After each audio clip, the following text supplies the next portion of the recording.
Welcome back to Prison Professors. If you haven't subscribed, please do so today because we're going to continue to produce new episodes every day where we show people the best possible outcome from America's prison system.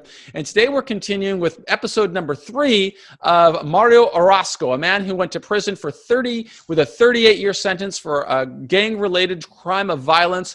But while he was in prison, he was inspired by a wonderful woman, Amelia, who is now his wife. She inspired him to go back to school, to get his GED, to focus on becoming a better person. He was able to transition out of high security prisons into a medium security prison. And in today's episode, we're going to talk a little bit more about Mariano's transformation. So Mario, the last episode, when the links are below, you spoke with us about going to from a level 4 prison to a level 3 in Ironwood, and you talked about some of the groups that you participated in. What year was it that you made that transition? So 2016, the end of 2016. And when you made that transition in 2016, could you tell us a little bit more about some of the classes that you participated in that helped to further your transformation of character? So the very first one I signed up for was NA. It was the one that I knew. Then from there, I went to CGA, then went to Getting Out by Going In. I participated in groups like Healing Dialogue in Action with Javier Starring, where he would have workshops. I participated in PrEP, Partnership for Reentry program with Sister Mary. I participated in Lifers group meetings, and I know I'm missing some, and there must be about 4 or 5 other ones that I participated in. And those groups were not available inside the level 4, or were they just more accessible to you in level 3? So not available, I think expresses more correctly that situation. I had not seen any of that. Although they may be on level 4, they're definitely not available to you, or at least not to the person that is trying to take advantage of the actual curriculum. A lot of times you don't get to step out of your cell for 3 or 4 months. And then so those 3 or 4 months, you're not going to NA. You're not going to any program that is available out of maybe 2 programs that are available. When you met Javier Starling, tell us a little bit about the program that you participated in with him. So I participated in a workshop with Javier Starling, which is an awesome individual, kind-hearted. I can't express enough how awesome that gentleman is. We participated in, I think it was a 2-week where we would participate for the weekend, and really digging down to healing, not only for sort of who we've identified as our victim, but healing for ourselves. And really, one thing that I learned several things. One thing that I like to highlight about Javier is he taught me that, pain that is not transformed is transmitted. And he took that weekend or those 2 weekends to really show me what that means. And the gentlemen that were with me in those workshops, what that means. Did he bring messages of formerly incarcerated people with him? Yes, definitely. So via like videos and also sharing their stories and these testimonies with us. And in what ways did you react to people who were formerly incarcerated that transformed their life? In what ways did that influence your thinking as you started to hear more of those stories? Oh man.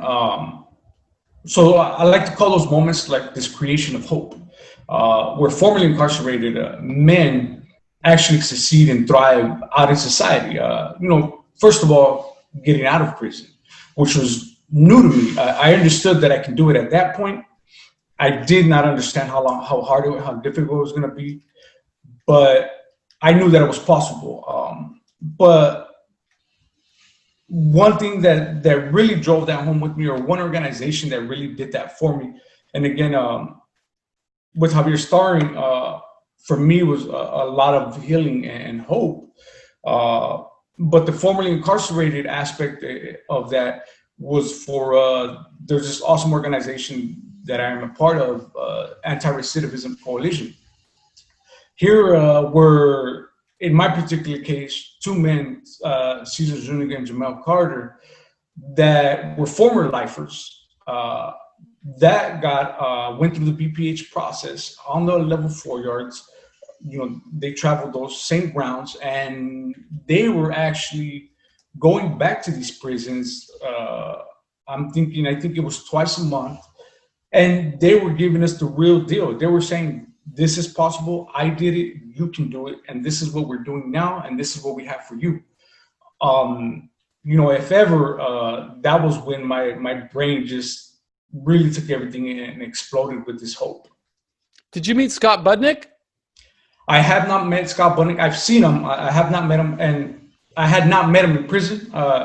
Currently, I participated in some groups where he's present in, via Skype, or excuse me, Zoom. He's a great guy. I met him when I first got out of prison, and I've done some work with him.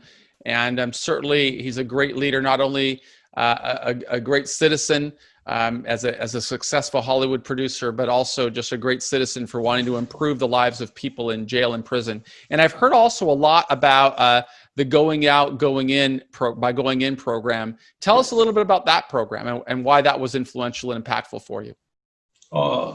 Yeah, thank you. So Golgi is really awesome on different levels. For me, it provided my first sense of community that extended outside of prison, because Coach Taylor would actually come to the prison on a regular basis on the level 4 yard. This was in 2015, 2014, and sort of say, hey, man, I believe in you guys, and we're starting something new, and I'm looking for a leadership group. This is a curriculum. And so Golgi, what is really awesome about it is that Golgi was started by prisoners for prisoners. And so you don't have to really struggle to relate to it. You see it and you understand it. You hear it and you relate to it. And, it is repetitive in its curriculum, but it's that formula that allows you to sort of stick to it and personalize it. So several of those tools have been handy for me in my own journey of getting out of prison, but not only out of prison, trying to be and actually being successful out in the community. And so by that time, I think that this is when you start to have this transformation of starting to see yourself, I'm not always going to be a prisoner. I'm someday going to come home and be a family man or be a citizen and start building your life. That became something that inspired you along the way. How did your fellow prisoners around you respond to this transformation that you were taking? Oh man. So I have to start my statement by saying that I would not be a free man were it not for my community of men in prison. Along the way, it started for me on the 4 yard in Corbelia. I mentioned Adrian Gutierrez, and in Calipatria, the man that tutored me and my cellmates assisted me as I saw what I was trying to do. But in Ironwood, I really quickly gravitated towards this group of men that were like the programmers, right? And so these men embraced me, saw it, and held me accountable when I professed to say, this is what I want to do. And I saw, it was so amazing for me that I saw men who had associate's degrees. I saw men who were in the education department who had the ability to assist other men, not only by themselves, but by recommending to their supervisors within the education department and say, hey, man, you know what? This guy's really trying. We should give him a shot.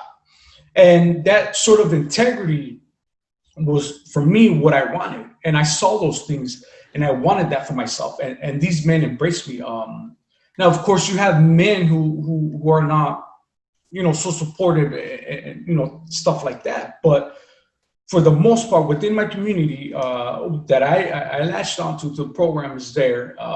These men embraced me, encouraged me, held me accountable, built me up, really. And I just wouldn't be free without that support. I think the real takeaway from that, Mariano, and correct me if I'm wrong, is that if we choose to associate ourselves with other people who want to change, we build fuel in ourselves and start seeing that we can change. If we embrace the mindset that we're always going to be in prison, we behave as if we're always going to be in prison. But we need to get more examples like you to speak with people who have a mindset that don't really understand or appreciate what they can become. And I'm just so grateful to you for allowing us to record this story. What I'd like to do now is, if it's okay, and I know I've taken a lot of your time, but if we could end this one and do one more episode where you talk about your relationship with prison professors and how at what stage in the journey that came into your life. And I'd like to talk with you about how that led to you and I connecting. Could we do one more episode on that? Sure. Sweet. So if you haven't subscribed to the Prison Professors program already, I do hope that you will hit the subscribe button, because we produce new videos every single day with inspiring guys like Mariano Orosco, people who have faced difficulty in their life but figured out ways how to create lives of meaning and relevance and dignity. And we're going to hear about that in the next episode. The show notes below include the links to all the previous episodes, and also includes the information of how you could reach Mariano yourself if you're so inclined to listen to a man who didn't talk about changing his life, but you're listening to a man who actually did it. So please subscribe. Please support our sponsors at cbdtv.com. And we'll be back with another episode with Mariano Orosco right after this. Thanks.